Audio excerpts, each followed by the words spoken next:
1 2 3। जो लास्ट बच्चा वो सड़ा मारना। नहीं चलाती।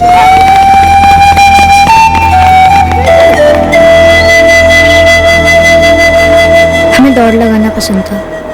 हम स्कूल से घर रोज दौड़ते, रेस करते।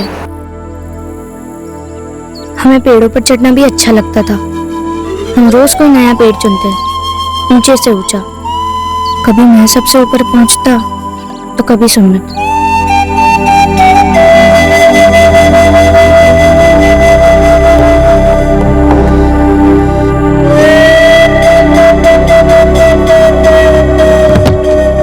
अक्सर हमें चोट लग जाती, फिर घर पर खूब डांट पड़ती। दिनेश जी आए थे आज सुमित की शिकायत लेकर। क्यों बे सुमित, क्या किया तूने? कुछ नहीं पापा, मयंक और मैंने उसके आम तोड़े, बहुत पीटे थे आम। एक लाफा मारूंगी। घुटने में चोट नहीं देखी, कभी हड्डी बड्डी टूट गई तो? सुमित, कल से तुम सिर्फ छोटे पेड़ चढ़ोगे। आप है ना, हमेशा इसकी तरफदारी कीजिए। कभी बड़ी चोट लग गई ना, तब बैठ कर रोएंगे हम दोनों। लक्ष्मी, बच्चे इस उम्र में पेड़ नहीं चढ़ेंगे तो कब चढ़ेंगे? और पापा, असली मजा तो पेड़ पे ही आता है। पेड़ के ऊपर से पूरा मुक्तिपुर दिखता है। आप उन्हें मोबाइल दे दो, मैं उसकी फोटो खींच के लाऊंगा। अब ये इसका नया आया, कुछ देखा आपने? हाँ, देखा कि नहीं? अरे मयंक का पैर मुड़ तक नहीं रहा है। मयंक बेटा, ये पेड़ वेड़ चढ़ना मजाक नहीं है, समझा? अरे मैं क्या बाजार से खरीद के आम नहीं लाती घर में? मयंक, तू कसम खा कि आज के बाद पेड़ पे कभी नहीं चढ़ेगा। अरे हाँ माँ, नहीं चढ़ूंगा, बहुत दर्द हो रहा है। अब खाने तो दे। बिना उसने कह देना नहीं करेगा तो नहीं करेगा। मेरे मम्मी पापा सुमित के मम्मी पापा से ज्यादा डरते थे, पर सच कहूं तो गिरने के बाद मुझे भी पेड़ चढ़ने से डर लगने लगा था। पर मम्मी पापा की कहाँ सुनने वाले थे। वादा करने के बाद भी हम पेड़ों पर चढ़ते और ऊंचाई से जंप भी मारते। जिन लोगों के पेड़ों पर हम चढ़ते वो बहुत गुस्सा होता है, पीछा करते हमारा। फिर बस रेस हो जाती जो हम हमेशा जीत जाते, पर कभी कभी फंस भी जाते थे। समझ ही नहीं आता था कि कूद कर भाग जाएं या बस वहीं दुबक कर बैठे रहें।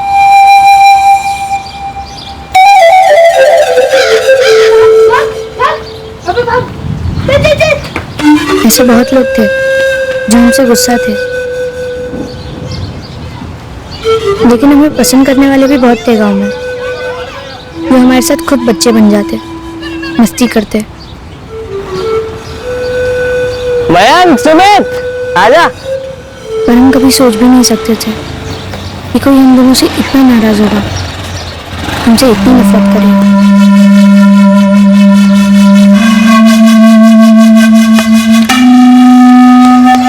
आज कुछ हुआ, जो हुआ वो सिर्फ मैं जानता था, पर मैं कभी किसी से कुछ कह नहीं पाऊंगा।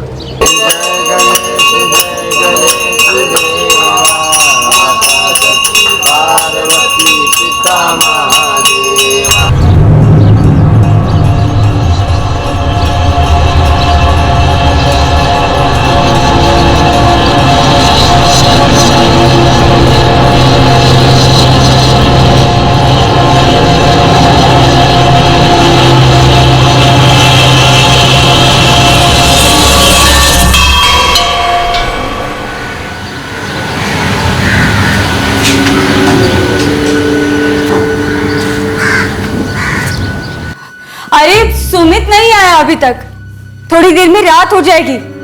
जाइए ना, ले आइए उसे।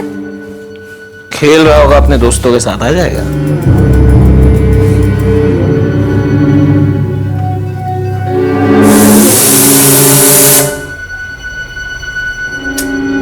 अजी 8 बज गए, अंधेरा हो गया। मयंक यहाँ फोन कीजिए ना।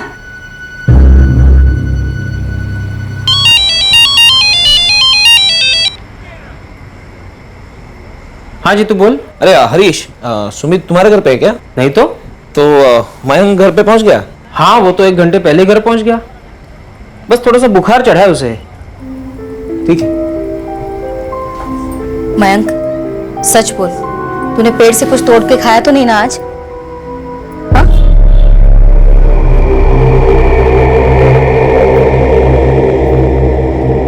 अकेला सुमित ही चढ़ा होगा पेड़ पर। मयंक के यहाँ से तो डांट मिली होगी, इसलिए उसने चढ़ना बंद कर दिया। सारे हमारे जैसे नहीं होते ना। शांति रख मेरी माँ, खेलते खेलते समय निकल जाता है, लेके आता हूँ।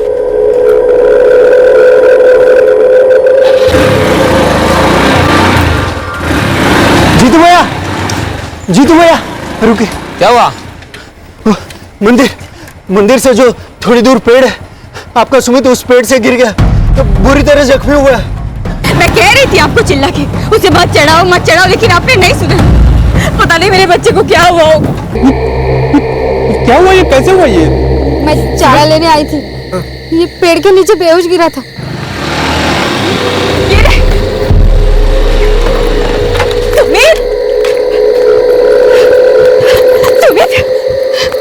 क्या हुआ? देखो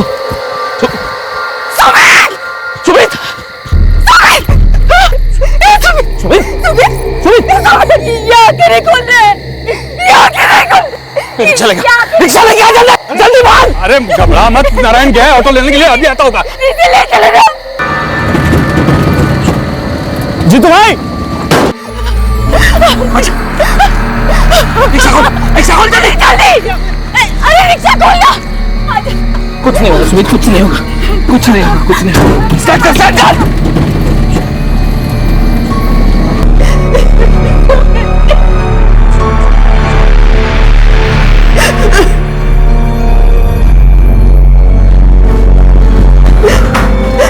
क्या कह रहे हैं डॉक्टर?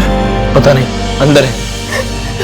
तो अच्छा हुआ पुष्पा ने देख लिया, पता नहीं कितनी देर पड़ा था वहां पेड़ के नीचे। डॉक्टर साहब कैसा है सुमित? कैसे गिरा पेड़ से? कैसे गिरा मतलब क्या है?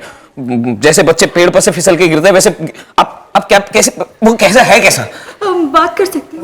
मिल सकते हैं उससे? देखिए चोट गहरी थी, काफी खून भी बह चुका है। हमने पूरी कोशिश की लेकिन हम उसे बचा नहीं पाए। क्या आप कैसी बातें कर? बचा नहीं? अरे ऐसे कैसे कोई पेड़ पर से गिर? डॉक्टर साहब आप क्या कैसी बातें कर रहे हैं? आप ठीक से एक बार देखिए ना। अब देखने के लिए कुछ बचा नहीं है, आपका बेटा नहीं रहा।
कितनी बार तो मैंने सुमित और मैं दोनों को समझाया था, ऊंचे पेड़ों पर मत चढ़ा करो, गिर जाओगे किसी दिन। पर बच्चे सुनते भी हैं कभी किसी का? जो मन में आया किया और वक्त मनमानी। हरीश भाई कह रहे थे कि उनका बेटा जो मयंक है उसने तो पेड़ पे चढ़ना बंद कर दिया था। मुझे लगता है कि सुमित अकेला चढ़ा होगा पेड़ पर। भाग्य का खेल है सारा। लेकिन रामचरण जी, सुमित को मैंने कई बार चढ़ते हुए देखा है, इससे भी बड़े बड़े पेड़ों पे। बंदर था बंदर, ये भला कैसे गिर गया? अजीब है। अरे भाई गिरीश, क्या अजीब है? अच्छा फिसल जाते हैं। पेड़ की डालियां भी गीली पड़ी हुई हैं। ये तो बालक था, इतनी महंगी पड़ गई लापरवाही।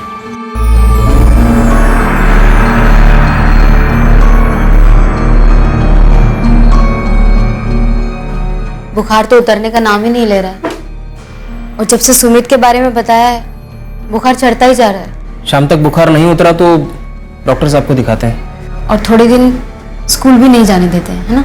हाँ, सदमा लगा होगा मयंक को। सबसे अच्छा दोस्त ऐसे ही चल बसा।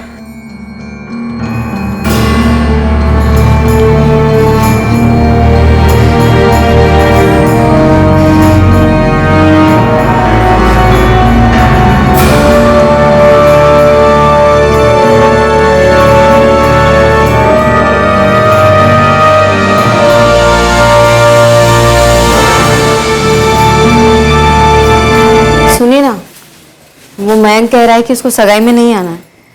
अरे लेकिन उसे अकेले घर पे भी तो नहीं छोड़ सकते। वही तो। मैं बात करता हूँ। हाँ।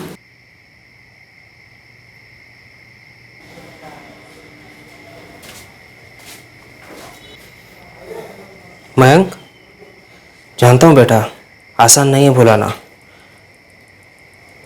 लेकिन बड़ा होना तो इसी को कहते हैं ना। और तेरे बाकी के दोस्त भी तो होंगे वहां पर, तेरा मन बहल जाएगा। बहादुर बेटा है ना मेरा। चल तैयार हो जा, मैं तेरे नए कपड़े निकालता हूँ अलमारी से। चल।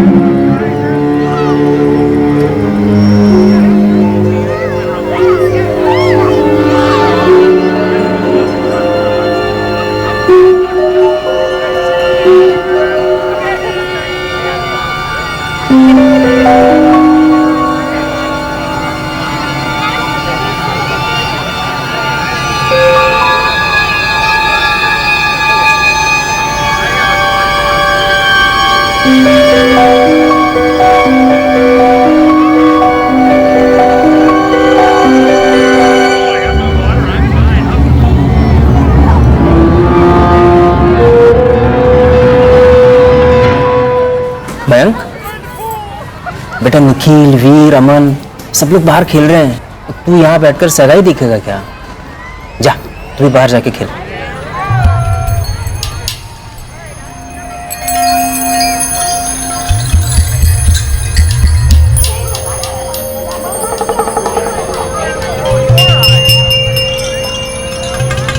जो पहले बॉल छोड़ेगा वो मुर्गा बनेगा। ठीक है, आजा मयंक खेलते हैं।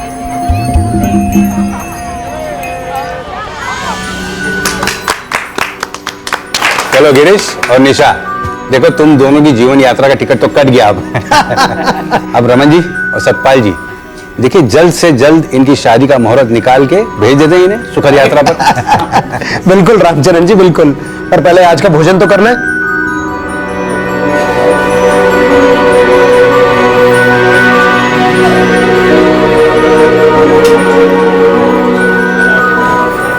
मयंक का है, होगा यहीं कहीं।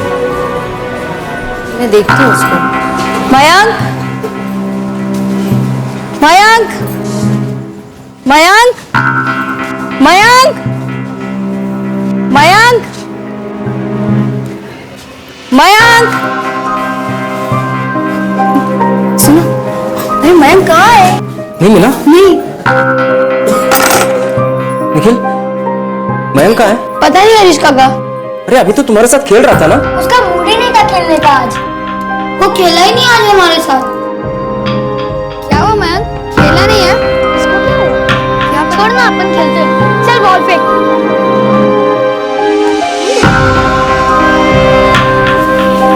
नेहा, बेटा मयंक भैया को देखा क्या? नहीं देखा।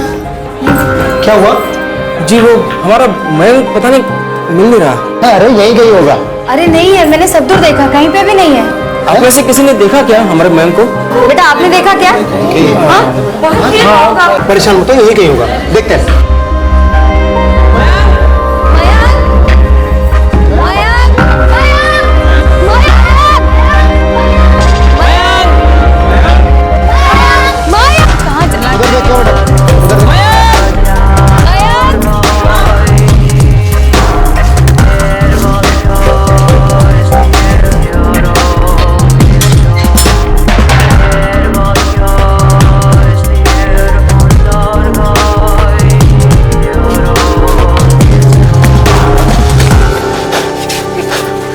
कहाँ चला गया, कुछ समझ मिला? कुछ पता चला? मिला? मयंक तो घर पे भी नहीं है, घर पे तो ताला लगा है। इसे कैसे कहीं ला सकता है? बिना शांति रख, गांव वाले ढूंढ रहे हैं ना, मिल जाएगा। अरे पर अभी तो यही बच्चों के साथ खेल रहा था ना, कहाँ चला गया? उसको ढूंढो ना।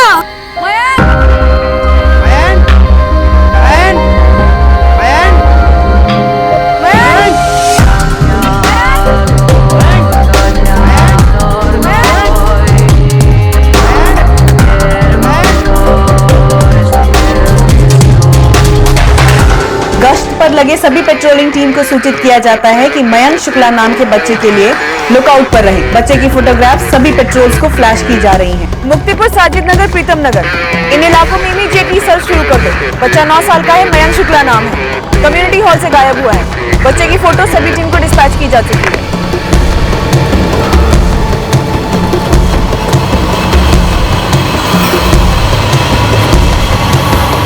सर यहीं पर खेल रहा था, यहीं से गायब हो गया। मिश्रा, पवार, हॉल का कोना कोना छान मारो। हरीश जी, बीना जी, हम कोई कसर नहीं छोड़ रहे हैं। पूरा इलाका रेड अलर्ट पर है आपके बेटे के लिए। सर, हमारा मयंक हॉल छोड़कर अकेले यूं कहीं नहीं जा सकता। हमारी एक टीम हॉल की तलाशी ले रही है, एक टीम गांव में खोज रही है और बाकी की सारी टीम्स हाईवे और दूसरे गांवों के रास्तों पर लगी हुई हैं। पर सर, मयंक तो अपने स्कूल या गांव के मैदान के अलावा कहीं खेलने नहीं जाता, अकेले खुद से तो कहीं नहीं जाता, आज तक कभी नहीं गया है। हम उसे ढूंढ लेंगे बीना जी। आप दोनों ने तुरंत यहां आकर बहुत सही काम किया।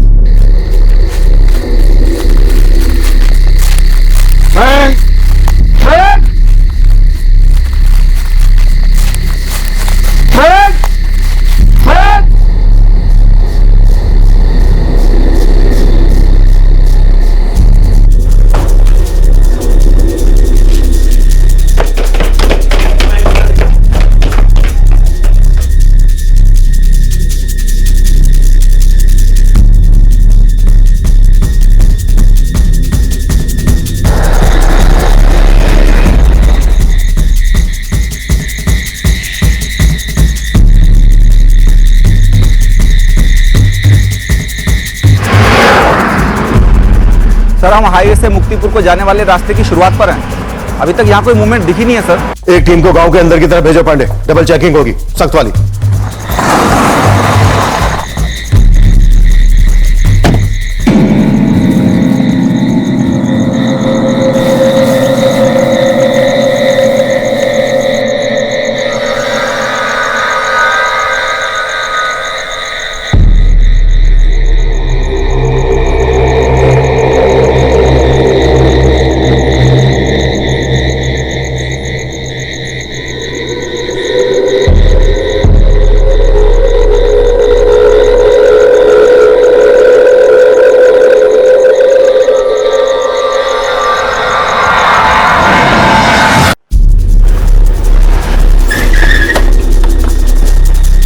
पूरा कम्युनिटी हॉल 3 बार स्कैन हो चुका है। बाकी की टीम से भी कोई खबर नहीं आई? जी नहीं सर। सर, बच्चा अगर जबरदस्ती उठाया जाता तो वो शोर मचाता, बाकी के बच्चे भी इस बात को नोटिस करते। मुझे लगता है सर, बच्चा सगाई में है, किसी जान पहचान वाले के साथ गया होगा। अनिल, बच्चे को गायब हुए अभी 2 घंटे भी नहीं हुए। हमें सुपर फास्ट मूव करना होगा, इससे पहले कि माजरा सीरियस हो जाए।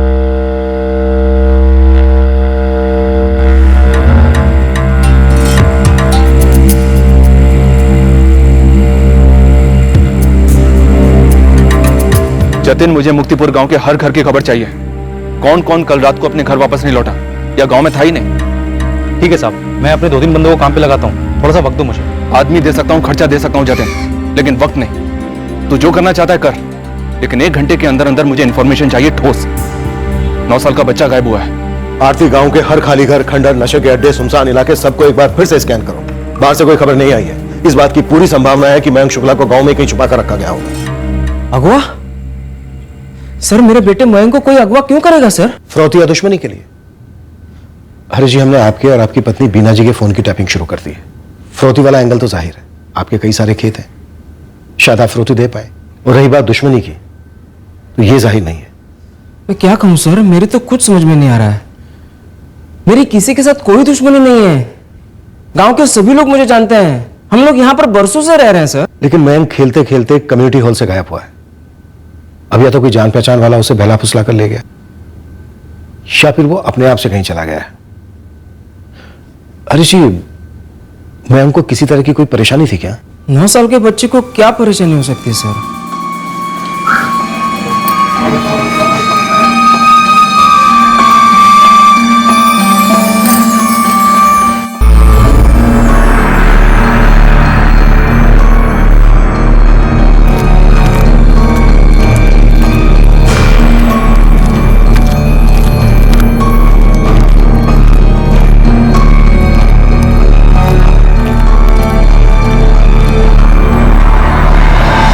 हमने तो न्योता पूरे गांव को दिया था। अब कौन आया कौन नहीं, कौन मौजूद था कौन नहीं, इसका हिसाब अब कौन रख सकता है? नहीं रखते होंगे रमन जी, लेकिन अब दिमाग पे थोड़ा जोर डाल के याद करना ही पड़ेगा आपको।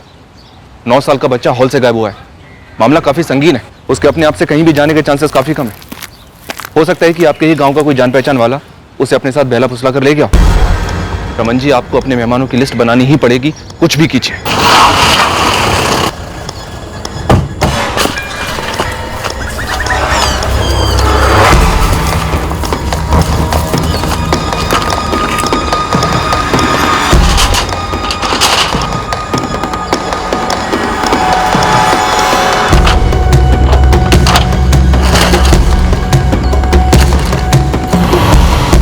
सरकार, गांव में एक बंदा है जो गायब है, मतलब कल रात घर नहीं पहुंचा। रवि वर्मा नाम है, घर पर ताला लगा है सर।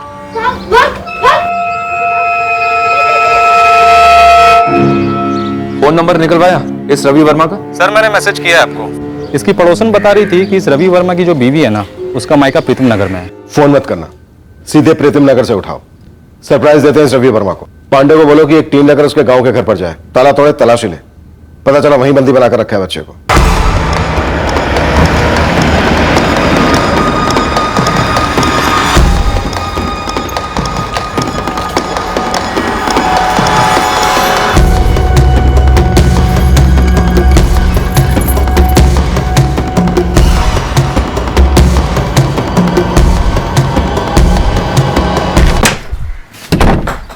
क्या हुआ जी, कुछ पता चला? हाँ, अरे ये कर क्या रही है पुलिस? हमारा बेटा अभी तक मिला क्यों नहीं? पता नहीं बीना, ये लोग कह रहे हैं कि कोई हमारे साथ दुश्मनी निकाल रहा है। हमारा दुश्मन कौन हो सकता है? कौन है जो हमारे साथ ऐसे कर रहा है?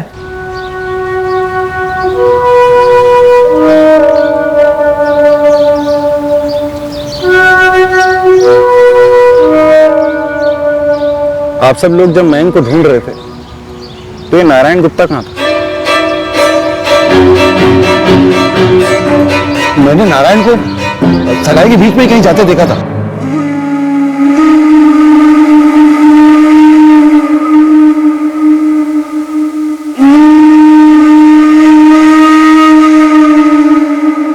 नरेश, तूने याद दिलाया तो मुझे याद आ रहा है, कल जब हम लोग मयंक को ढूंढ रहे थे तो नारायण कौन था ही नहीं। हाँ, बात तो सही है। मैंने इसलिए पूछा क्योंकि जब मैं काम से घर लौट रहा था तब नारायण कहीं जा रहा था।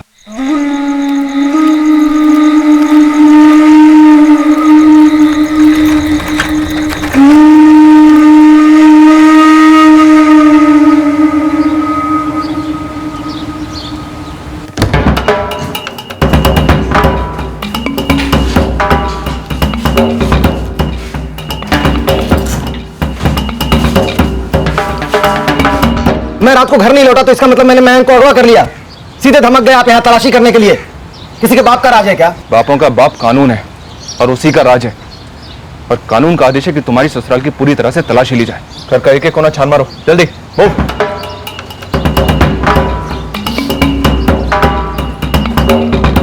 रिप्स साहब, ये अंदर ये हो क्या रहा है? अरे भैया, ये पुलिस वाले पगला गए हैं। हम पर आरोप लगा रहे हैं कि हमने अपने गांव मुक्तिपुर से एक 9 साल के बच्चे को अगवा किया है। ए रवि, इतना फास्ट फॉरवर्ड में जाने की जरूरत नहीं है।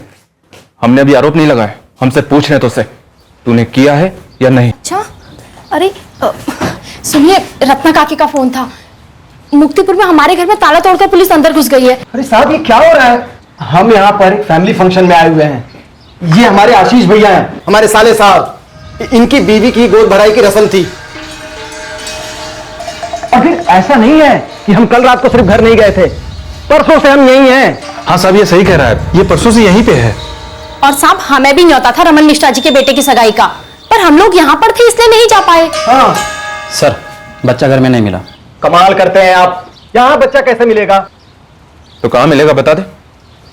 कहीं और छुपाया तूने या फिर मयंक के साथ कुछ कर दिया तूने? हम हरीश शुक्ला को ठीक से जानते तक नहीं है। हम उसके बेटे को अगवा क्यों करेंगे? कोई कारण भी होना चाहिए कि नहीं? इस रवि का इन्वॉल्वमेंट लगता नहीं है सर। इसके साली की बीवी की गोद भराई थी यहाँ, ये परसों से यही है। पता नहीं यहाँ क्या हो रहा है। एक और नाम आया है, नारायण गुप्ता। वो सगाई में तो आया था, पर जब बच्चा गायब हुआ, उसकी तलाश शुरू हुई, उस वक्त नारायण गुप्ता भी गायब था।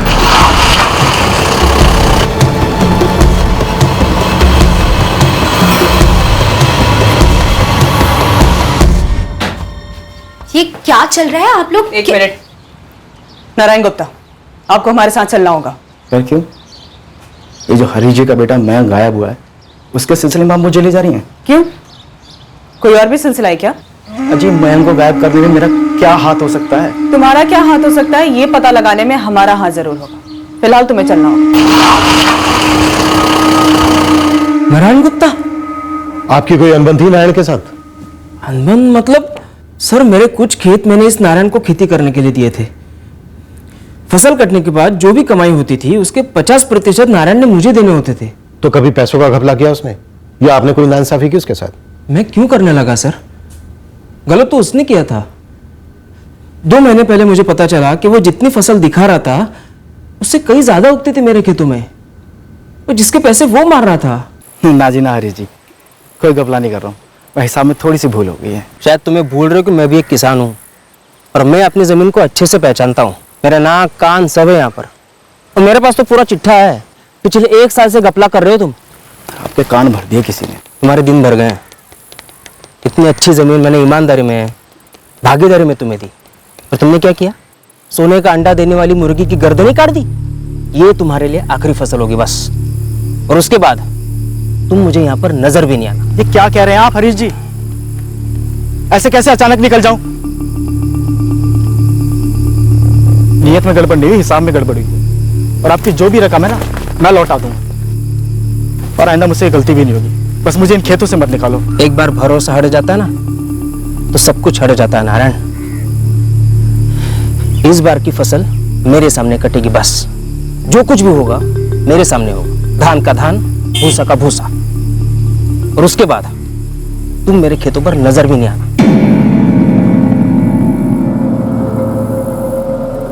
भगवान, नारायण ने? हरीश जी, हम दावे के साथ तो नहीं कह सकते, पर हमें खबर मिली है कि सगाई की रस्म पूरी होने से पहले ही नारायण कम्युनिटी हॉल से चला गया था, और जब मयंक को ढूंढा जा रहा था तब भी वो वहां पर नहीं था।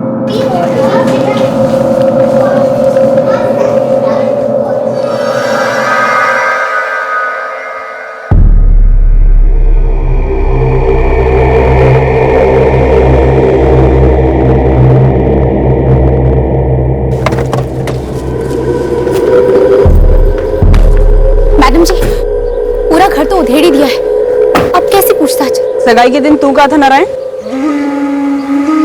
मेरा निजी मामला है। तेरा सारा निजी मामला सार्वजनिक होगा आज। ले आओ इसे। मैडम मैडम मैडम मैडम बात तो सुनिए। निजी मामला मतलब मेरा पेट खराब था, भयंकर दस्त लगे हुए थे, बोलना। उस दिन ये हमसे बोलकर ही निकले थे मैडम। ठीक है, हमारे पास भी अपने तरीके हैं पता करने के कि किसे दस्त था और किसे कब्ज। ले आओ। अरे मैडम मैडम जी, हमारी मैडम बात तो सुनो मैडम।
ललित, आसपास देखो, कुछ मिलता है क्या?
लगता है सर को किसी चीज से बार बार टकराया गया, शायद किसी पेड़ से, क्योंकि स्कल से पेड़ के तने की छाल के पीसेस पाए गए हैं। सीवियर हैमरेज है और स्कल में मल्टीपल फ्रैक्चर्स भी। कल रात करीब 9:30 बजे के आसपास ये बच्चा मिसिंग हुआ था।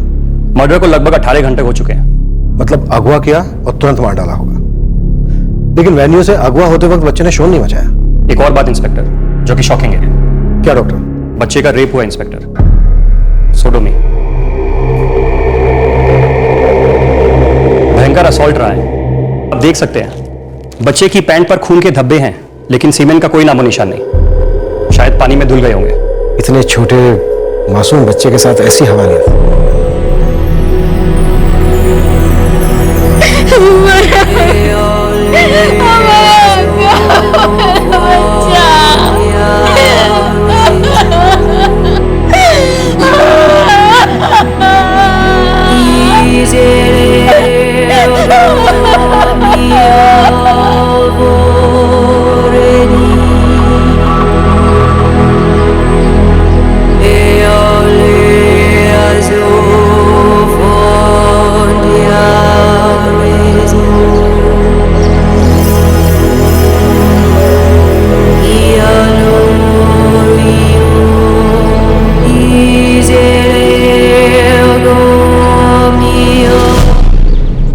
क्यों नारायण, क्यों?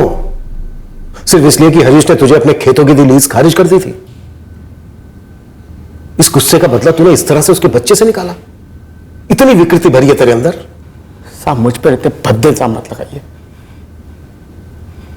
साहब। मेरा जो गुस्सा था हरीश शुक्ला पे था।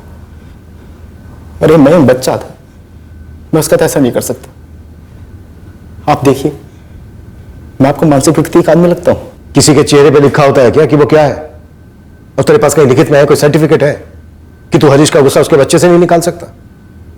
सच बोल कि कम्युनिटी हॉल के बाहर से तू हरीश के बच्चे को बेला फुसलाकर कहां लेकर गया था? वो कौन सी जगह है जहां पर तूने उसके साथ रेप किया और उसके बाद उसे मार डाला? अब मैं भगवान कसम खा के कह रहा हूं, मैं ऐसा नहीं कर सकता। मैं नहीं कर सकता ऐसा। सर, एक मिनट। सर, ये जतिन खबरी ने मयंक के अंतिम संस्कार के दौरान कुछ सुना जो बहुत ही अजीब था और शॉकिंग भी।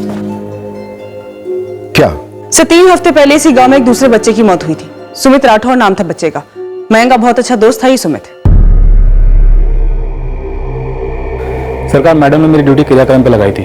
वहां मैंने लोगों को खुशबुसाते हुए सुना कि कैसे 3 हफ्तों के अंदर मौत ने 2 जिगरी दोस्तों को मिला दिया। ये सुमित कैसे मरा था? सरकार, लोग तो बोल रहे हैं कि गांव के मंदिर के थोड़ी दूर पे एक बड़ा सा पेड़ है।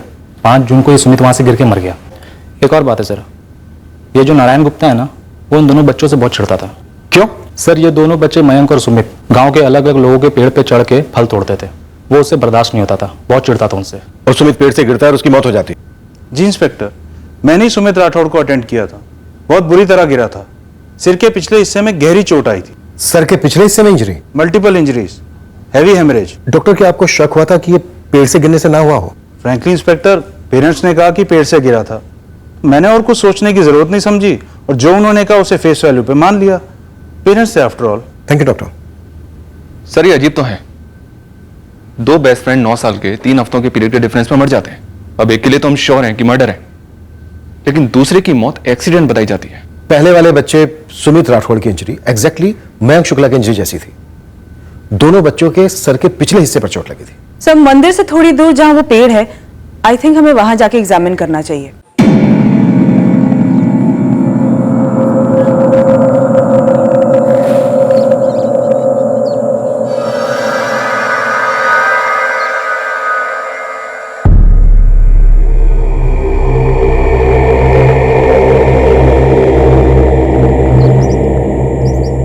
हमारे गांव की ही है पुष्पा। अक्सर अपनी चारे की गठरियां यहाँ पेड़ के नीचे रखती है। उस रोज दिन ढलने के बाद वो अपनी चारे की गठरियां लेने आई थी गाय को देने के लिए। उसने देखा कि सुमित यहाँ जमीन पे पड़ा था और खून बह रहा था। सर, 3 हफ्ते हो चुके हैं। अगर कोई एविडेंस होगा भी तो शायद अब तक खत्म हो गया होगा।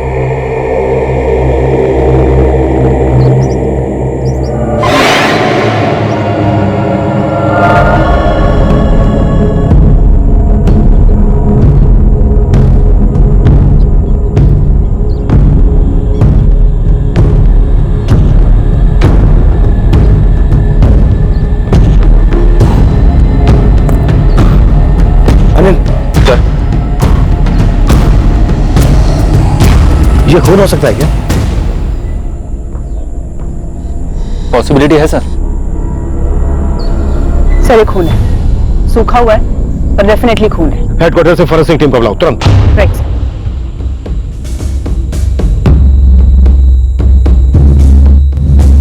लक्ष्मी, लक्ष्मी, लक्ष्मी, पुलिस उस पेड़ के यहाँ छानबीन कर रही है जहां हमारा सुमित गिरा था। लोग ये कह रहे हैं कि पुलिस का मानना है कि सुमित पेड़ से नहीं गिरा था, शायद उसे मार के वहां पे फेंक दिया गया था।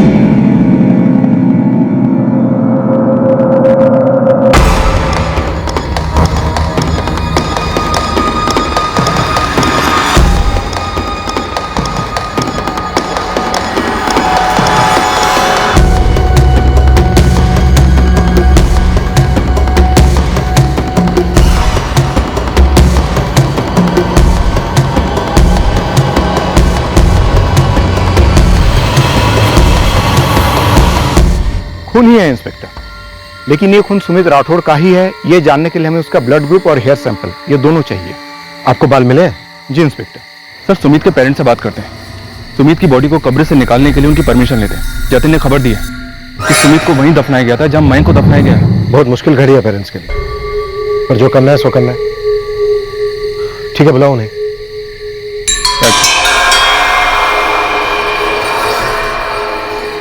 हम पहले से बहुत टूट चुके हैं, अब ये सब क्यों? ताजा जख्म क्यों कुरेद रहे हैं आप? आपके बेटे सुमित का सबसे करीबी दोस्त मयंक आपके बेटे की मौत से ठीक 3 हफ्ते बाद मारा गया है, और उस बच्चे का सिर्फ कत्ल नहीं हुआ है बल्कि उसके साथ भयंकर बलात्कार भी हुआ है। मेरा सुमित वहां सोया हुआ है, उसे कोई हाथ नहीं लगाएगा। लक्ष्मी जी, एक सस्पेक्ट हमारी हिरासत में है। पिछले 2 दिनों से उसे पूछताछ चल रही है। इससे हमेशा डर लगा रहता था कि शायद किसी दिन हमारा सुमित पेड़ से गिर जाएगा और उसे बहुत गहरी चोट पहुंचेगी। देखिए, हमें शक है, शक क्या लगभग हमें यकीन है कि आपका बेटा सुमित पेड़ से गिरकर नहीं मरा है। आपका शक या यकीन मेरे बेटे सुमित को वापस जिंदा कर सकता है? जी नहीं लक्ष्मी जी, पर जरा सोचिए, अगर आपके बेटे सुमित के साथ भी वही हुआ है जो मयंक के साथ हुआ है, और आपके बेटे सुमित का गुनहगार भी वही विकृत इंसान है, तो क्या आप नहीं चाहेंगे कि उसे सजा हो? पेड़ के तने से मिले ड्राई ब्लड के सैंपल का ब्लड ग्रुप सुमित के ब्लड ग्रुप से मैच हो गया है इंस्पेक्टर। अब हम ये सेफली कंक्लूड कर सकते हैं कि उसका मर्डर हुआ है। सुमित पेड़ से गिर के नहीं मरा। एक बार उसके हेयर सैंपल्स आते ही हम इस रिपोर्ट को सील कर देंगे। सर, पेड़ पर जो खून के धब्बे मिले वो सुमित के ब्लड ग्रुप के हैं। जी तो जी लक्ष्मी जी, अब हमें सुमित की लाश को बाहर निकालकर तहकीकात करनी ही होगी। आपको जो सुमित के पेड़ से गिरने वाली बात बताई गई, या तो किसी ने सरासर झूठ बोला है, या फिर शायद किसी ने ठीक से देखा नहीं होगा जब यह हुआ होगा। पर इतना पक्का है, जो हकीकत में हुआ है वो सामने नहीं आया, और शायद मयंक इस हकीकत के बारे में जानता था।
सुमित के केस में कुछ चौंकाने वाले खुलासे होने जा रहे थे।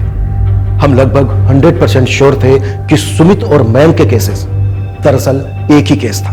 आरोपी सुमित के केस में बच निकला था, पर मयंक के केस ने काफी सवाल खड़े किए थे। सबसे बड़ा सवाल था क्यों?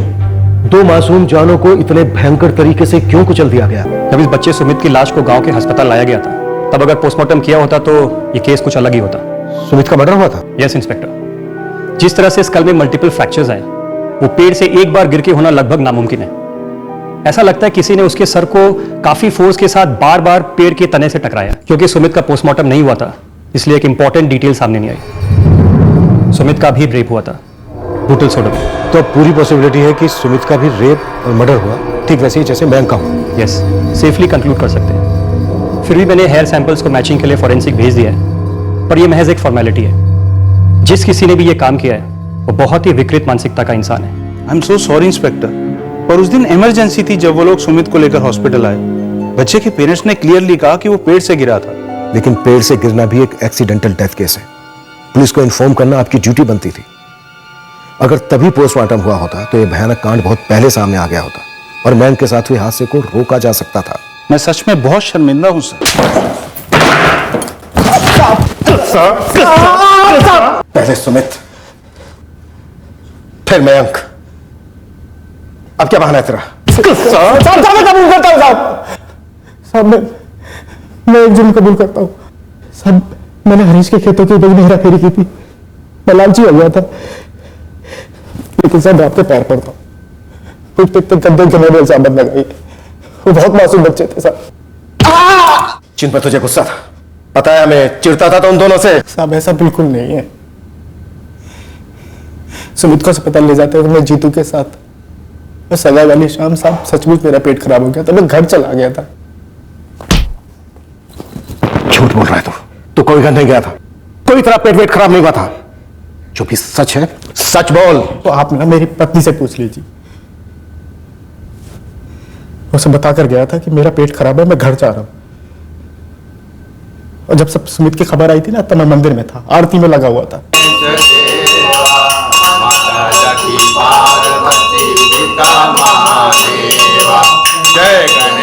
मैडम, मैं और मेरे पति हम दोनों उस दिन आरती में थे जब पुष्पा दौड़ी दौड़ी आई और उसने कहा सुमित पेट से गिर पड़ा है। और उस दिन 26 तारीख को भी सगाई के वक्त मेरे पति के पेट में दर्द हो रहा था, उन्हें दस्त लगे थे। गौरी, मेरे पेट में दोबारा गड़बड़ हो रही है। आपने दवाई ली थी क्या? दवाई ली थी, इसके बावजूद हो रही है। मैं घर जा रहा हूँ।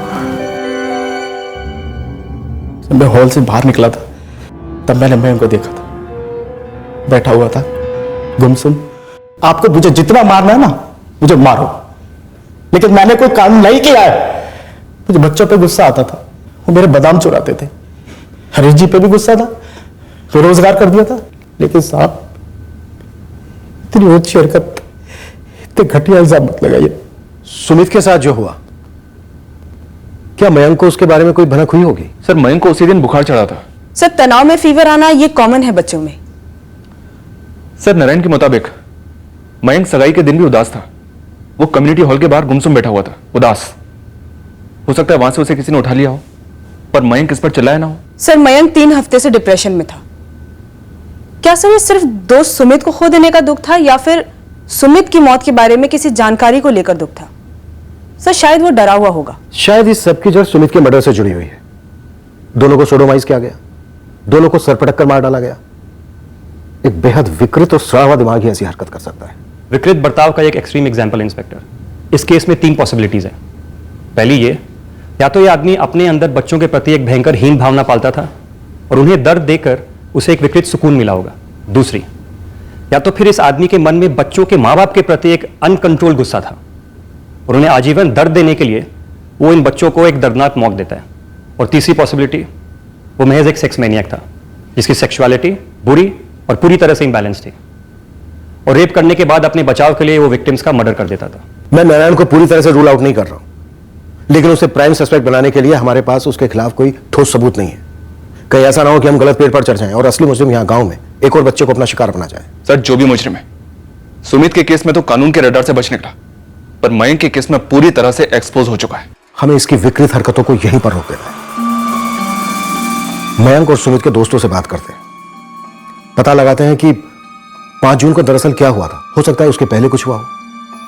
सुमित और मयंक हमेशा साथ में खेलते थे, फिर 5 जून को ऐसा क्या था कि सुमित अकेला खेल रहा था। आरती सर, तुम सुमित और मयंक के दोस्तों से बात करो, एक एक डिटेल निकलवाओ। Right sir. मैं दोनों के पेरेंट्स के साथ बात करता हूं। अनिल, तुम एक लिस्ट बनाओ सारे सेक्स ऑफेंडर्स की। यहां गांव में कोई भी अगर ऐसा है जिसकी सेक्सुअल हरकतों पे कोई सवाल या निशान है, कोई पुलिस रिकॉर्ड है या कोई भी ऐसा किस्सा है छोटे से छोटा, उसे घसीट लो। तू भी मुझसे वही सवाल कर रही है? मैं आपसे सवाल नहीं कर रही जी, मैं तो बस आपसे पूछ रही हूँ। पूछा भी कैसे? बच्चों के साथ करूंगा? नहीं, आप गलत समझ रहे हैं जी। गलत तो पुलिस कर रही है मेरे साथ। वो 2 और 2 जोड़कर मुझे मुजरिम ठहराने में लगे, और गलत कर रही है तू जो मुझसे पूछ रही कि माजरा क्या है। गौरी, मैंने कुछ नहीं किया, कुछ भी नहीं किया मैंने।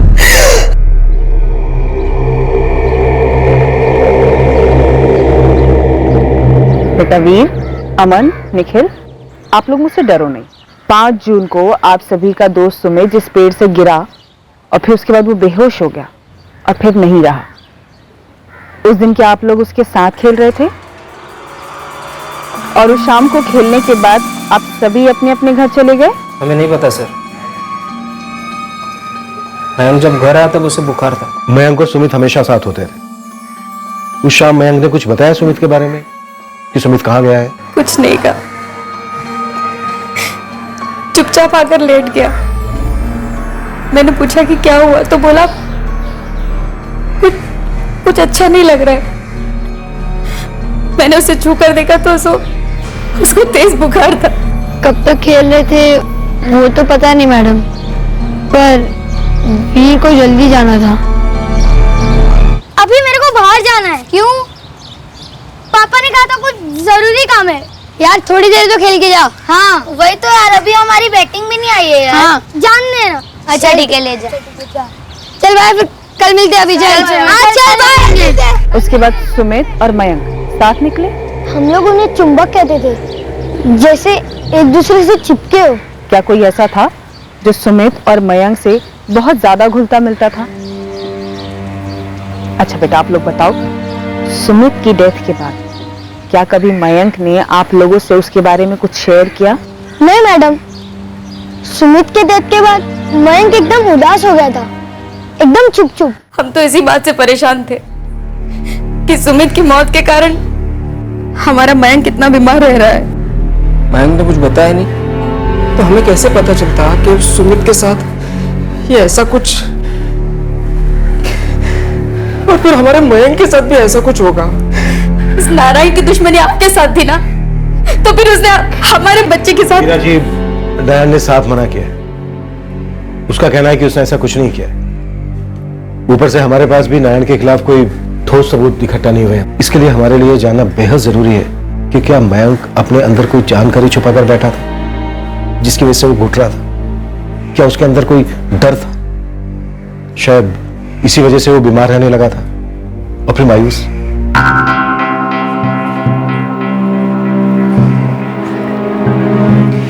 ये बात हमारी समझ में क्यों नहीं आई बीना?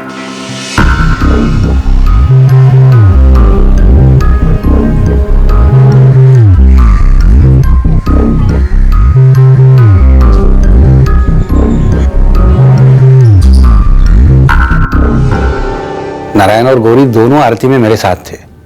फिर अचानक पुष्पा दौड़ी दौड़ी आई और हम सब ये देखने के लिए भागे कि क्या हो गया सुमित को। और जहाँ तक 26 जून की बात है, तो उस दिन तो मैं सगाई की विधि में मगन था। मुझे कुछ नहीं पता नारायण कब गया और क्यों गया। रामचरण जी, आप गांव में उस मंदिर में काफी सालों से सबको जानते हैं, और सालों में पहली बार ऐसा ये भयंकर कांड हुआ है गांव में। अजी, यहाँ एक मामूली सी चोरी भी नहीं हुई है सालों से। तो आपको लगता है कि ये काम किसी गांव वाले का नहीं है? कौन कर सकता है ऐसा? मेरी तो सोच के ही आत्मा कांप जाती है। इतनी विकृति दोनों मासूम लड़कों के साथ। जी नहीं मैडम, हम आरती में तो नहीं गए थे। तो फिर हम रोज दोपहर में खेत में जाते समय घास इकट्ठा करते, फिर उसकी गठरी बांधकर उस पेड़ के नीचे रख देते हैं। फिर शाम को जब घर पे आते हैं तो उस गठरी को घर पर लेके आते हैं। उस शाम भी वही हुआ था। तब तुम्हें ये लग रहा था कि सुमित पेड़ से गिरकर बेहोश हुआ है, पर अब जब ये क्लियर हो चुका है कि सुमित का मर्डर हुआ था, ठीक से याद करो और याद करके बताओ, पेड़ की तरफ जा रही थी अपनी गठरी लेने के लिए, तो आपने रास्ते में किसी को देखा था, आते जाते, या फिर साइकिल पे, मोटरसाइकिल पे?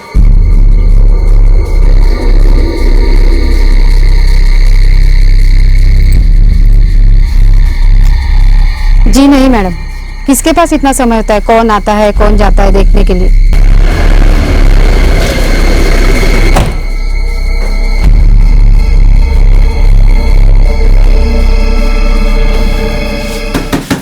नारायण के साथ मेरा कोई लेना देना नहीं है।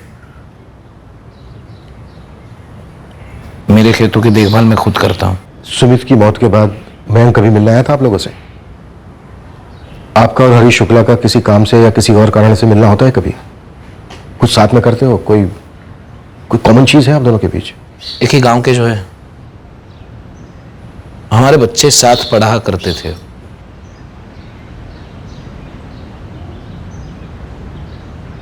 दूसरी कॉमन चीज यह है कि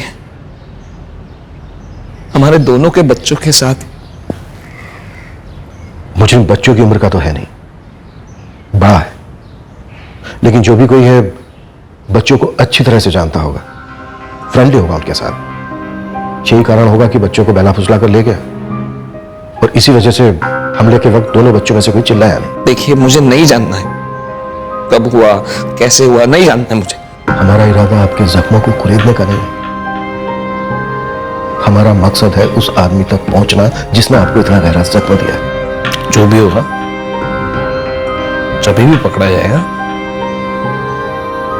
उसे एक सवाल जरूर पूछना, ऐसी क्या नाराजगी थी बच्चों के साथ जो उनके साथ इतनी हैवानियत दिखाई?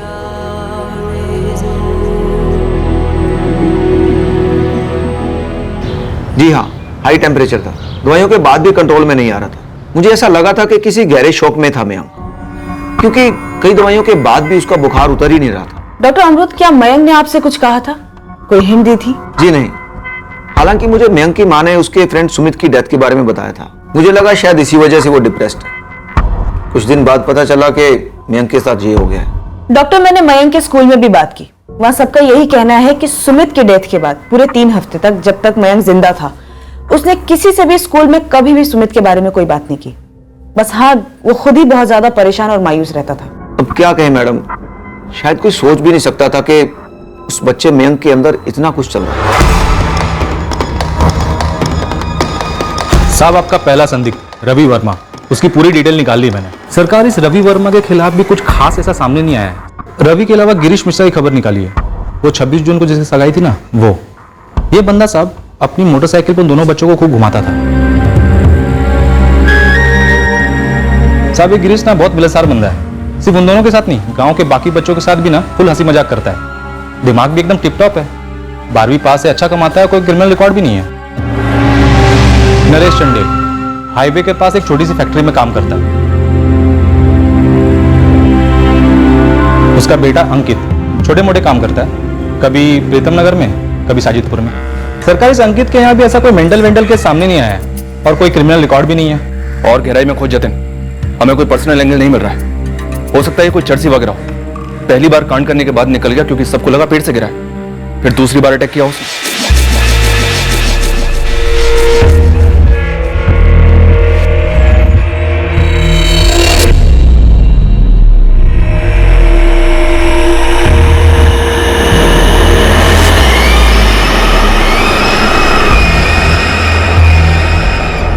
सुमित के हेयर सैंपल्स क्राइम सीन के हेयर सैंपल्स के साथ मैच कर गए हैं इंस्पेक्टर।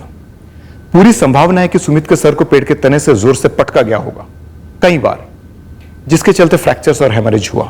इस बात की पूरी संभावना है कि दोनों का कातिल एक ही है, पर प्रॉब्लम यह है कि इस वक्त हमारे पास सिर्फ एक सस्पेक्ट है, नारायण, लेकिन उसके खिलाफ कोई एविडेंस नहीं है। लगता है एक्यूज्ड विक्टिम्स को पहले से जानता था। उन बच्चों के साथ घुल मिलने के बाद उसने उनका भरोसा जीता और फिर उसने पहले सुमित को और बाद में मयंक को निशाना बनाया होगा। लेकिन वो शख्स कौन है ये तभी क्लियर हो पाएगा जब मोटिव क्लियर होगा। सर, मयंक का डॉक्टर, स्कूल टीचर, पेरेंट्स और दोस्त सभी इस बात को अग्री करते हैं कि सुमित की मौत के बाद मयंक बहुत उदास रहता था। सिर्फ फीवर वाला मामला नहीं था। काश किसी ने कुछ तो पूछा होता मयंक से, कि उसे कौन हैरेस कर रहा है, उसे कौन डरा रहा है। शायद उसे कोई ब्लैकमेल कर रहा हो। सर पूरे एरिया के ड्रग एडिक्ट्स और सेक्स ऑफेंडर्स कोर्ट है, खूब कुटाई भी की। इस नारायण की भी दोबारा क्वेश्चनिंग की, लेकिन कुछ भी सामने नहीं आया। मुझे लगता है सुमित और मयंक के केसेस में कोई बहुत ही महत्वपूर्ण सुराग होने के बावजूद वो नजरअंदाज हुआ है। मुझे यह भी लग रहा है कि सुमित के साथ जो उस पेड़ के नीचे हुआ, शायद उसका कोई चश्मदीद गवाह था, और वो था मयंक।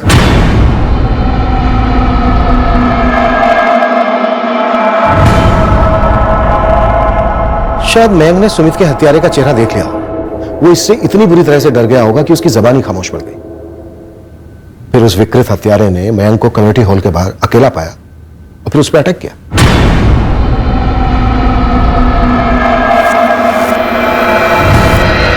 दोनों फैमिलीज ऐसी कोई भी लीड नहीं दे पा रही हैं, कोई कॉमन दुश्मन, कॉमन राइवलरी, जिससे दोनों फैमिलीज इफेक्ट हुई हो। नथिंग।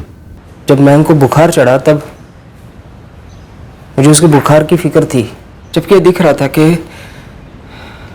मयंक मायूस है, परेशान है। लेकिन मैंने कभी नहीं सोचा था कि सुमित के साथ ऐसा कुछ हुआ होगा जिसके बारे में मयंक को पता है, और शायद इसीलिए वो इतना सहम गया है। हमने भी कहां सोचा था कि सुमित के साथ ऐसा कुछ हुआ होगा। हमें तो लगा था पेड़ से गिरने की वजह से सुमित की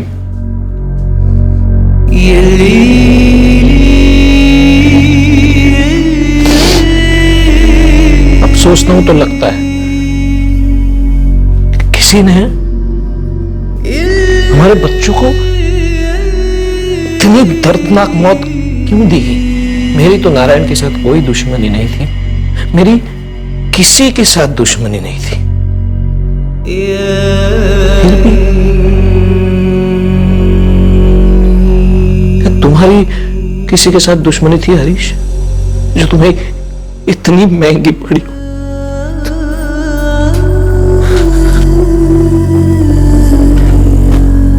सर ये नारायण शायद इसलिए बुरा फंसा क्योंकि ये दोनों दफा मौका वारदात पे मौजूद था, और ऊपर से इसकी मयंक के फादर हरीश के साथ अनबन थे। बस वो वही तो था जो ऑटो लेके आया था सुमित को हॉस्पिटल ले जाने के लिए। चलो थोड़ी देर के लिए मान लेते हैं कि नारायण मुजरिम नहीं है, और यह भी मान लेते हैं कि मयंक ने सुमित के कातिल को देखा था। तो पूरे 3 हफ्ते 5 जून से लेकर 26 जून तक मयंक जिस डर में रहा होगा उसी डर में कातिल भी जिया होगा। सर अगर हम इस थ्योरी के अकॉर्डिंग जाते हैं तो हम ये मानकर चलते हैं कि कातिल ने ये देख लिया होगा कि मयंक ने कत्ल होते हुए देख लिया, और फिर शायद उसने मयंक को भी रास्ते से हटा दिया होगा। आरती 1 मिनट, अगर ऐसा है तो क्या उन 3 हफ्तों में कातिल ने मयंक तक पहुंचने की कोशिश नहीं की होगी, स्कूल में या कहीं और? अगर हमारी ये थ्योरी फिट है तो फिर कातिल ने मयंक को अकेले पाने की कोशिशें की होंगी, और सगाई के दौरान कम्युनिटी हॉल के बाहर उसे मौका मिल गया और उसे लपक लिया।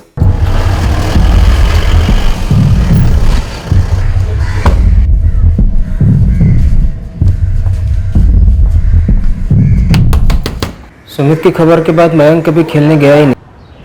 स्कूल जाता था अकेले। मैं जाती थी मयंक को छोड़ने और लेने, मेरी बेटी नेहा के साथ। ज्यादातर उसकी तबीयत खराब ही थी, मुश्किल से 3-4 दिन ही गया होगा। बाकी के दिन घर पर ही रहता था। सगाई में आने से भी इनकार ही कर रहा था,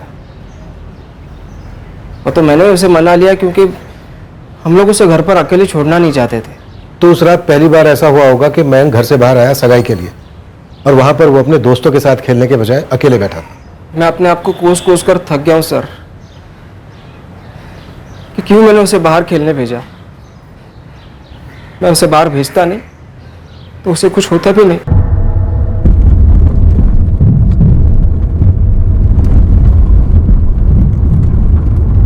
कातिल घात लगाए बैठा था कि कब मयंक उसे घर से बाहर अकेला मिले। पूरे 3 हफ्तों से ट्रैकिंग चल रही होगी। मयंक घर से बाहर अकेले खेलने जाता नहीं था, लेकिन कातिल इंतजार कर रहा होगा। सर 26 जून की रात को उसे वो एक मौका मिला जब गांव के सभी लोग गिरीश मिश्रा की सगाई में लगे हुए थे। सिर्फ इस नारायण को छोड़कर ये पहले निकल गया था वहां से, बाकी सारे सगाई वाले मेहमान वहीं पर थे। सर ये रवि वर्मा हमारा पहला सस्पेक्ट, ये सगाई के 1 दिन पहले अपने ससुराल में था, दूसरे गांव प्रीतम नगर में। वो उस रात मुक्तिपुर में नहीं आया था, ये बात वेरीफाई हो चुकी है। हमारा टारगेट है वो आदमी जो गांव का ही है, लेकिन उस रात सगाई में नहीं आया था। लेकिन सगाई के वेन्यू के आसपास इंतजार में बैठा था मयंक को अकेला पाने के लिए।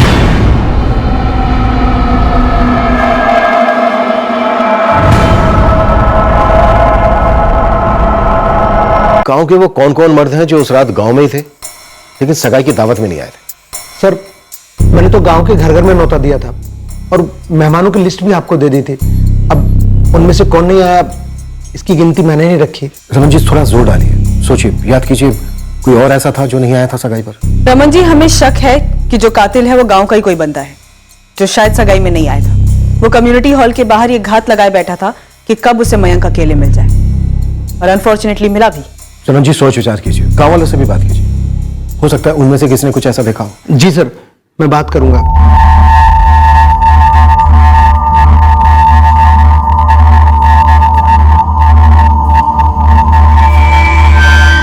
ये गांव इतना बड़ा तो है नहीं, सगाई में आए मेहमानों ने आपस में जरूर बातें की होंगी कि कौन कौन नहीं आया।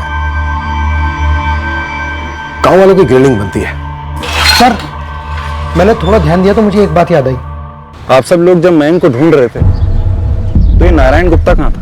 मैंने इसलिए पूछा क्योंकि जब मैं काम से घर लौट रहा था तब नारायण कहीं जा रहा था। ये नरेश चंदेल का बेटा अंकित ये सगाई में नहीं था, क्योंकि उसने कहा था कि काम से लौटते वक्त उसने नारायण को कहीं जाते हुए देखा। इसका मतलब वो सगाई में नहीं था, और मैंने जोर देकर याद किया तो वाकई वो वहां नहीं था।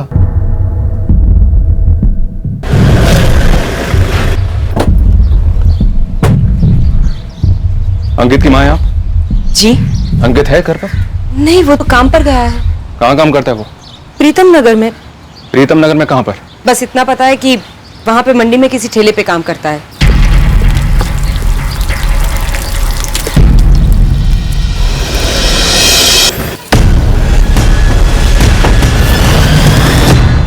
चल बे अंकित, बुलावा आया तेरा। क्या हो गया साहब? तूने 26 जून को उस नारायण गुप्ता को देखा था ना घर जाते वक्त? हाँ, मैंने देखा था नारायण को। उसी सिलसिले में हमारे साथ तेरे को देखना चाहते हैं। अरे चल, ज्यादा सोचे मत, चल।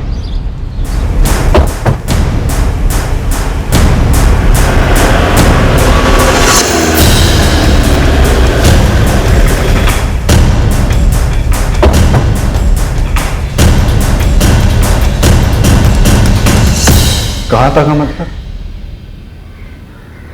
हम लोग तो नारायण के बारे में बात करने वाले थे। अंकित, 26 जून की रात को तू कहाँ था? क्या साहब, अब मैंने आपको अभी बताया, मैं भगवान भाई के ठेले पर था, भजिए तल रहा था। और कहाँ हो सकता हूँ? ठेले पर तू कितने बजे तक था? कितने बजे?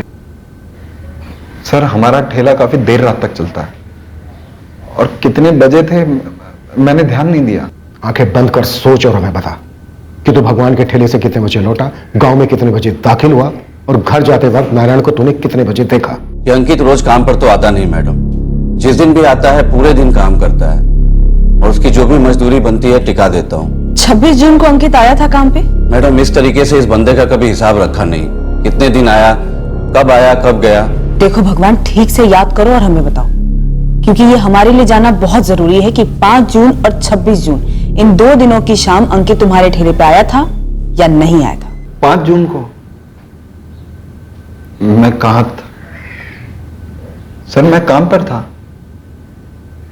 मुझे समझ नहीं आ रहा आप मुझसे क्यों पूछ रहे हैं सब सवाल। तूने नारायण को एग्जैक्टली किस जगह पर देखा था? गांव की गली में देखा था सर। मैं काम से अपने घर जा रहा था साइकिल पर, तभी मैंने देखा नारायण कहीं जा रहा था, बस। और ये बात मैंने गांव में सभी को बताई थी, और कई बार बता चुका हूं मैं बात। अंकित, किसी झूठ को रटकर बार बार कहने से वो झूठ सच नहीं हो जाता है। साहब, मैं झूठ नहीं बोलता। अभी 10 सेकंड पहले बोला। क्या बोला साहब, बताइए क्या झूठ बोला मैंने? कि तू 5 जून की रात को भगवान के ठेले पर था, जबकि सच ये है कि तू उस दिन काम पर गया ही नहीं था। ये किसने बताया आपको? हमसे बताया किसी ने कि तू उस दिन काम पर नहीं गया था। कोई गोली दे रहा है आपको। आप हमारे बेटे अंकित को क्यों उठा कर ले आए? वो तो सगाई में था ही नहीं। मैं 26 जून की बात नहीं कर रहा हूं, मैं 5 जून की बात कर रहा हूं। उस दिन तुम्हारा बेटा कितने बजे घर वापस लौटा था? आया होगा जैसे रोज आता है, अपना काम खत्म करने के बाद।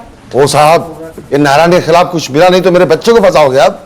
कहीं ऐसा तो नहीं कि तुम्हारा अंकित और शायद तुम दोनों मिलकर नारायण को फंसाने की कोशिश में? क्या? हम ऐसा क्यों करेंगे? क्योंकि आपका अंकित इस गांव में सिर्फ एकमात्र ऐसा लड़का है जिसने नारायण की बात निकाली, कि उसने अपने घर जाते वक्त नारायण को देखा, और उसके बाद तुमने उसकी बात छेड़ी। तुम्ही ने कहा था ना कि वो सगाई में से जल्दी निकल गया था? सिर्फ तुम दोनों बाप बेटों को ही नारायण दिखा? उस नारायण को बचाने के लिए आप हम गरीबों को बलि का बकरा बना रहे हो। लेकिन एक बात सुन लो, हम गरीब जरूर है लेकिन गवार नहीं है। हमें मालूम है कानून अंधा नहीं है और ना ही भ्रष्ट, उसके रखवालों की तरह बहुत ऊपर तक लड़ेंगे। हम अपने बेटे की जमानत करवा के ही छोड़ेंगे। जमानत तब होती है जब गिरफ्तारी होती है। हमने तुम्हारे बेटे को गिरफ्तार नहीं किया है, हम उससे सिर्फ कुछ सवाल पूछे हैं। हाँ तो पूछो मेरे सामने। जब आप उसे उठाने आए थे तो कोई ऑर्डर था आपके साथ? तो दिखाइए उसकी कॉपी हमें। देखिए नरेश जी, आप दोनों शांत बैठ जाइए, हम थोड़ी देर में आपके बेटे को छोड़ देंगे। ना, उसे अभी और इसी वक्त रिहा कीजिए। आप उसे रिहा करते हैं कि मैं जाऊं कोर्ट में? साहब मेरे तो दोस्त जैसे थे सुमित और मैं पसंद करता था उन दोनों बच्चों को। मैं कई बार उनके साथ खेला भी, पेड़ पे चढ़ना, क्रिकेट। और अब तू हमारे साथ खेल रहा है अंकित। हमें ठीक से बता नहीं रहा है कि 5 जून को तू घर कितने बजे पहुंचा था? अभी तो बोला मैंने आपको, मुझे समय याद नहीं है, मैं तो घड़ी तक नहीं पहनता। अब मैं जाऊं? सर एक मिनट। सर इस संगीत का बाप नरेश चंडेल काफी हल्ला मचा रहा है। वो कह रहा है कि हम इसके बच्चे को जबरदस्ती उठा के लेकर आए, कोर्ट में जाने की धमकी दे रहा है। वो पकड़ वाला भगवान, उससे कुछ निकला कि 5 जून और 26 जून को अंकित कहां था? सर आरती उससे पूछताछ कर रही है, पर वो कह रहा है कि उसे कुछ याद ही नहीं है। ये अकेला आदमी है जो दावा कर रहा है कि घर जाते वक्त इसने नारायण को देखा था, पर इसे टाइम ठीक से याद नहीं है। सर अभी के लिए इसको जाने देते हैं, रडार में आ गया है, इसकी पूरी तरह से स्पेशल स्कैनिंग करते हैं, देखते हैं कि उन दोनों विक्टिम्स के साथ ये कैसे कनेक्टेड है। उन्होंने मुझसे पूछा कि कहाँ काम करता है तो मैंने बता दिया। मुझे क्या पता था कि इसी को उठा ले जाएंगे। और तुझसे क्या पूछ रहे थे? आड़े टेढ़े सवाल थे बाबा। मैंने बोल दिया कि मुझे समय याद नहीं है और मैंने नारायण को देखा था, बस। पर तुझे ही क्यों उठा कर ले गए थे? इसके बारे में कुछ कहा उन्होंने? हाँ बोले, कहने लगे मैं अकेला था जो सगाई पे नहीं था। मैंने बोल दिया मैं भजिया तल रहा था उस वक्त। फिर मैं पूछा, उन्होंने ना कुछ बोले। ये जीतू हरीश को कोई मिला नहीं इसलिए हमें फंसा रहे हैं। वो क्या समझते हैं पैसे वाले तो किस पे भी इल्जाम लगा देंगे। अरे पूरे गांव को खेद है, दुख है उनके बच्चों के बारे में, पर वो हमारे बच्चों पे झूठा इल्जाम लगाकर उसे जेल भिजवा रहे हैं। हाँ?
अंकित कहाँ है? कहाँ छुपा रखा आप लोगों ने से? हम लोग उसी को ढूंढ रहे हैं साहब। आप लोगों ने पता नहीं क्या क्या कहकर डरा दिया उसे। अंकित रात को ही घर से कहीं चला गया है, फोन तक बंद करके रखा है बेवकूफ ने। वो डर कर नहीं भागा है, वो इसलिए भागा है क्योंकि वो दोषी है। उसने झूठ बोला था हमसे, जैसे कि शायद आप लोगों ने भी बोला था। ये क्या बक रहे हैं आप? उसने भले ही नारायण को घर जाते वक्त देखा हो, लेकिन इस डबल रेप और मर्डर केस में अंकित ही शामिल था, इस बात का पूरा शक है हमें। क्या बकवास कर रहे हैं सर आप? कुछ सबूत है तो दिखाइए मुझे। सबसे बड़ा सबूत है उसका भागना। वाह, इसलिए वो दोषी हो गया। आखिर वो ऐसा करेगा क्यों? वो तो अभी पता करना बाकी, लेकिन इस कांड की बू हमें इसी घर से आ रही है। क्या मतलब है आपका? आपके पिताजी भरत लाल जी और जीतू के पिताजी सुरेंद्र राठौड़ के बीच एक गहरा जोड़ है, और वही जोड़ इस केस का तोड़ है। अब आप हमें बताइए, है या नहीं? उस सबसे अंकित का क्या वास्ता? सरकार इस अंकित का बहुत पुराना कनेक्शन मालूम पड़ा है, और ये तब की बात है जब ये बंदा पैदा भी नहीं हुआ होगा। जतिन पहले मत बुझा, पारा चढ़ा हुआ है, काम की बात बोल। सरकार ये करीब 41 साल पुरानी बात है। ये जीतू राठौड़ तभी शायद पैदा हुआ होगा या नहीं हुआ होगा, तभी उसने आपसे इस बात का जिक्र नहीं किया।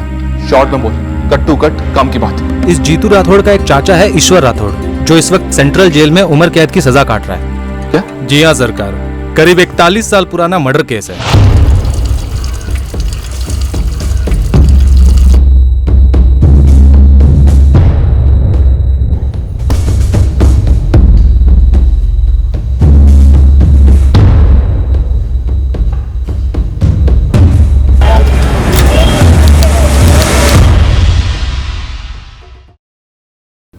ये 1984 की जजमेंट कॉपी है मैडम।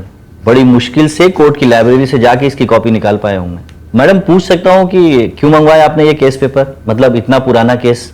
एक डबल मर्डर केस है जिसका कनेक्शन इस केस के साथ बन रहा है।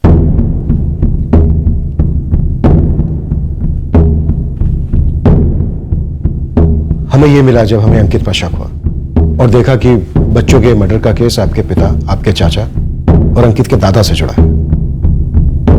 ये अदालत आरोपी सुरेंद्र राठौड़ और ईश्वर राठौड़ को 13 सितंबर 1976 को हुए भरतलाल चंदेल के कत्ल के इल्जाम में दोषी पाती है। मैंने भी अपनी मां से बाद में सुना था। अंकित के दादा भरतलाल चंदेल ने आपके पिता सुरेंद्र राठौड़ से कर्ज लिया था जो लौटा नहीं रहे थे। तो आपके पिता सुरेंद्र राठौड़ ने अपने छोटे भाई ईश्वर राठौड़ के साथ मिलकर भरतलाल चंदेल को मार डाला। सर, मैंने पूरी जिंदगी अपने पिताजी को जेल के अंदर ही देखा है, वो वहीं पे चल बसे। सर, मेरे चाचा जी आज भी वहां पे सड़ रहे हैं और इतने साल पहले किए हुए जुर्म के लिए अब जाके उस अंकित ने मेरे बच्चे के साथ, उस मासूम मयंक के साथ ये सब क्या? बदला लेने? झूठ है ये, सरासर झूठ। अंकित हमारे पिताजी के मर्डर का बदला क्यों लेगा? तब तो वो पैदा भी नहीं हुआ था। अब इस सवाल का जवाब तो सिर्फ और सिर्फ अंकित ही दे सकता है। इतनी पुरानी बात जिसकी वजह से हमारी जिंदगी बर्बाद हो गई, उसका इस्तेमाल किया जा रहा है हमारे बेटे को फंसाने के लिए। उसी गरीबी और लाचारी की वजह से हम ज्यादा पढ़ नहीं पाए, आगे नहीं बढ़ पाए। और जीतू को देखो, अपने घर हुए कांड का जिम्मा हमारे बेटे के सर पे डाल रहा है। साहब, बदला तो वो ले रहा है हमसे। ये पुरानी दुश्मनी की जानकारी जीतू ने नहीं दिया हमें। अंकित को खंगालते वक्त ये एंगल खुद ब खुद हमारे सामने आया है। अंकित चुपचाप हमारे सामने सरेंडर कर दे, इसी में उसकी भलाई है और आपकी भी।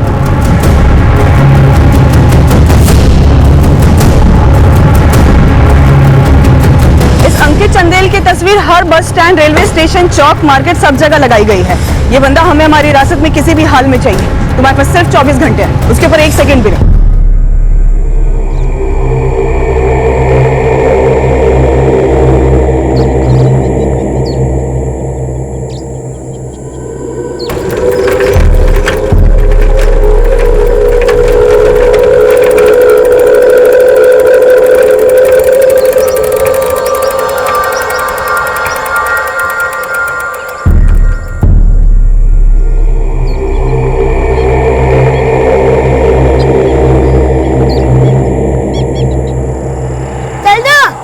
पेट भी कितना खिला है और पिछली बार जोर की लगी थी। मैं नहीं आऊंगा। अरे चल ना, ऊपर जाएंगे, वहाँ से पूरा मुक्तिपुर दिखेगा। चल, तुझे चढ़ना है चढ़, मैं नहीं आऊंगा। हाँ जा फटू, जा जा। हाँ ठीक है, कल मिलेंगे। हाँ जा।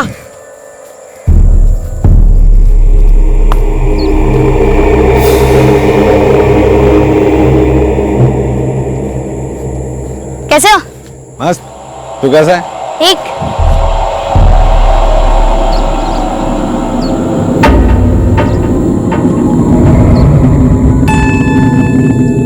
कैसे हो अंकित भैया? मस्त, हमेशा की तरह। तू कैसा है? मैं भी मस्त। अच्छा सुन, ताजे ताजे मोतीचूर के लड्डू खाएगा? मंदिर में बैठ रहे हैं? अरे मंदिर में नहीं यार, मेरा खास दोस्त है राजू, वो बना रहा है एकदम ताजा ताजा गर्मा गर्म। खाएगा ना? हाँ नीचे उतर, आजा आजा।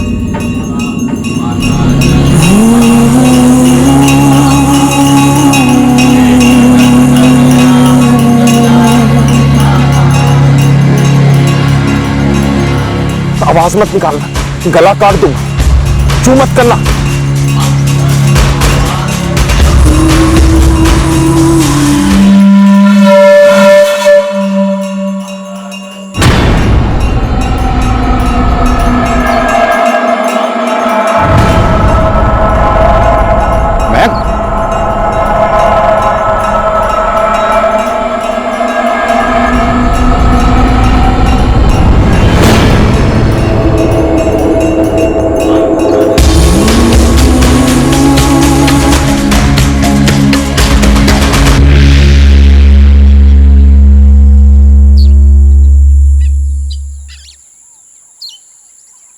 हर अड्डे पर हर जगह घुमाई, पर कोई लीड नहीं मिल रही है। तेरे जितने भी आदमी हैं, नए पुराने, सबको काम पर लगा दे। इस अंकित की जेब में ज्यादा पैसे नहीं है, ये ज्यादा दूर भाग नहीं सकता और ना ही कहीं छुप सकता है। हमने तो सारे रिश्तेदारों को फोन किया है और सबके नंबर भी आपको दे दिए। इससे ज्यादा हम क्या कर सकते हैं? हमें अंकित किसी भी सूरत में चाहिए और इसमें आप हमारी मदद कर सकती हैं। इसमें अंकित की भी मदद होगी। मेरा अंकित इतना घिनौना काम कर ही नहीं सकता। कितना गुस्सा है हम सब ने जिंदगी भर, और अब ये सब। देखिए सर, आप लोग नई नई कहानी बोल रहे हैं, हमारे अंकित को फंसा रहे हैं आप लोग। तो उसी से पूछ लेते हैं। इतना भी क्या घबराना कि 4 सवाल पूछते ही गायब हो गया है? का अंकित सामने तो लाइए उसे। पूरे 41 साल के बाद ऐसा बदला। हमको तो तभी अजीब लगा था जब उसने खुद ही नारायण का नाम लिया। अरे बेचारा नारायण तो बेवजह घसीटा गया इस सब में। पुलिस ने पीटा सो अलग, ऊपर से लोगों के सामने इतना बड़ा अपमान भी हुआ। चीतू भैया, वो हम अंकित को देखे। हाँ, गांव के बाहर वो टूटा खंडर है ना, उधर ही दुपक के बैठा हुआ है।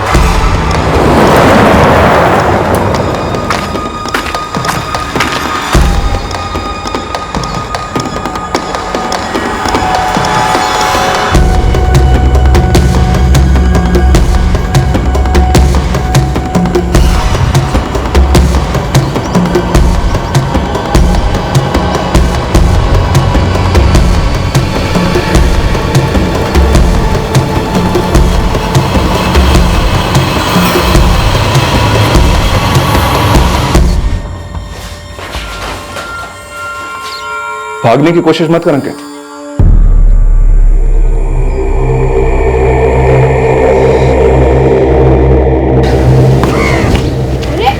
क्या बोल रही है? भाग भाग भाग! मैं बोल दे! बोल दे!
तूने अपने दादाजी के मर्डर की आड़ में अपनी विकृति निकाली है।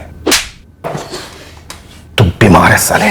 तेरा दिमाग, तेरी आत्मा सड़ चुकी है, गल चुकी है। हाँ, मेरा दिल और दिमाग गल चुका है गुस्से के तेजाब से। मुझे जीतू को ही मार देना चाहिए था। गुस्से का तेजाब? कहां का गुस्सा बे? तू तो पैदा भी नहीं हुआ था जब जीतू के चाचा और बाप ने तेरे दादा का कत्ल किया था। पैदा नहीं हुआ तो क्या हुआ? पला तो उसी घर में हूं ना। पूरा बचपन, पूरी जवानी मैंने अपने बाप, अपनी मां, अपनी दादी और अपने ताऊ से सिर्फ एक ही बात सुनी कि कैसे जीतू के बाप ने और उसके चाचा ने हमारी जिंदगी बर्बाद कर दी। मेरे बाबा और ताऊ जी पढ़ नहीं सके, हमारे पूरे परिवार की शान खाक में मिल गई। मैं यही रोना सुनता था दिन रात। जितना दर्द मेरे बाप और ताऊ जी को हुआ है, उतना ही दर्द मेरे को जीतू को देना था। और ये बात तेरे दादाजी ने आके तेरे सपने में बोली थी कि बदला ले, छोटे बच्चों को मारने से पहले उनका बलात्कार कर, सर पटक पटक के मार दे, ये बोला था। मेरा मयंक को मारने का बिल्कुल इरादा नहीं था। वो तो उसने मुझे सुमित को मारते हुए देख लिया था, तो मुझे मारना पड़ा उसको। अगर तूने उन दोनों बच्चों को सिर्फ मार डाला होता ना, तो मैं तेरी इस बेहुदा बदले की कहानी पर 1% भरोसा भी कर लेता। लेकिन तूने दो छोटे छोटे मासूम बच्चों को सिर्फ मारा नहीं है, उनका पहले बलात्कार किया फिर मारा। कैसा बदला ये, या फिर तेरी विकृत भूख का नतीजा? क्या पता इससे पहले भी दूसरे लड़कों या दूसरे बच्चों के साथ बलात्कार करके उन्हें मार डाला। बोल बोल, छोड़ दो तुझे बाहर, छोड़ दो तुझे बाहर जीतो और हरीश के लिए, या उनके रिश्तेदारों के लिए, उनके रिश्तेदारों के रिश्तेदारों के लिए, कि वो सब भी तेरे साथ वही करे जो तूने उन दोनों बच्चों के साथ किया।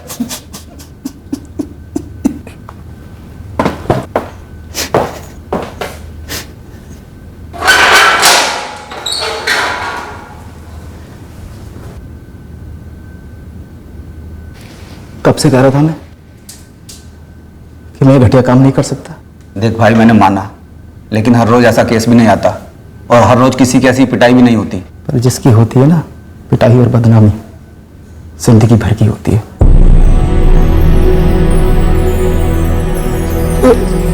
कितने क्या कर दिया? क्यों क्यों?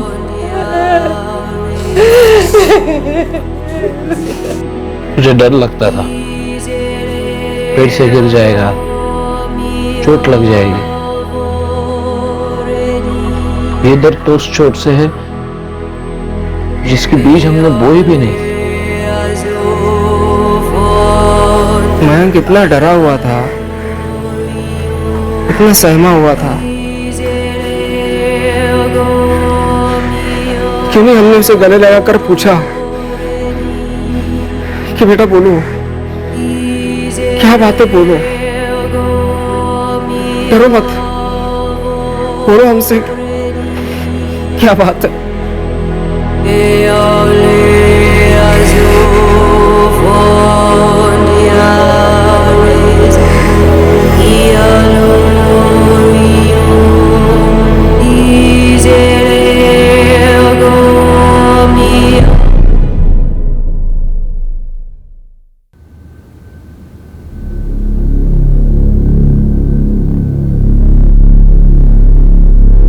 अपने दिल और दिमाग में द्वेष के नासूर को पलने ही ना दे।